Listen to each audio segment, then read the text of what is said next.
started motorbike riding when I was about 4 years old on the Pee-wee 50, just riding around the paddock and having a bit of fun. And when I got onto the TDR 90, started doing a few club rounds, and then I ended up getting into doing the whole club championship the year after on a 65. It took off from there, doing state rounds on the 85, and now I'm here where I am today. Dad was riding motorbikes at the time. He was riding around, so that's where I got it from. I wanted to be like Dad. And I never really got to motocross until I was on about 85 and kind of realised that that's what I love doing, and this is what I want to do like every weekend.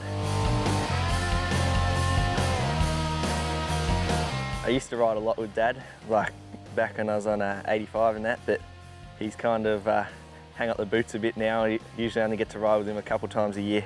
He still goes all right, but I might have to wait for him here and there. That's the only problem. Usually I will get home from school and I'll probably just do a little bit of fitness stuff and maybe go for a run, hop on the bicycle, do a bit of that. And then it might make it every second night of the week I'll go for a ride. It's pretty important to keep fit for the off-roads because you don't want to get to the first round or any round and you want to be ready to go. Most of my riding's done here on our property. I've got 2 tracks up the back, so they usually get the most out of my riding out there. Do a bit of grass track riding, and every now and again or every couple of nights I'll head out the bush and do a bit up there because we live next to the state forest. And I think having Dad around giving me a few tips definitely helps. He certainly knows what he's doing, and just riding, I usually ride as much as I can. I reckon I've done over 200 hours this year. The thing I love most is just like putting a consistent sprints in or just nailing lap after lap and knowing that you've done it perfectly and not making mistakes. Definitely feels awesome because I've put a lot of training in and I've got where I wanted to be. I wanted to podium in the Aussies this year. I wanted to win the Vics again, and to win the ADB awards was just another awesome achievement. Next year I plan on doing the whole Australian off-road series again.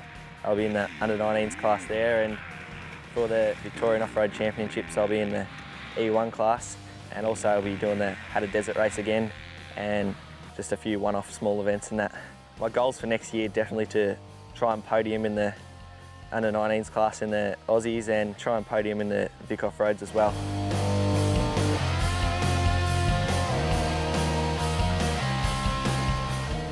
I look up to definitely guys like Toby Price, Daniel Milner, Glenn Carney, people that have always been there winning and stuff like that. They've been around for a while. I'd probably rather the long 3-hour cross countries, even though they're hard on the body and that, but they're so much fun because it starts off, the track's nice and smooth, but then it gets rough, and I kind of like riding a rough track. Try and find the smoothest line and definitely stay away from the big braking bumps, don't go near them, and just try and ride the smoothest line around the track and just don't go stupid, just like try and be as smooth as you can. In the next 5 years, I want to, I guess, do the 4-day, try and get picked for the 6-day team. That's definitely on my list. I really want to do that and just keep doing the Aussie off-roads, and I hope to get a career out of it. That's for sure. I'd like definitely train as hard as I can to get that, but if I don't get that, I'm not going to be worried because I'll try and get another job, I guess.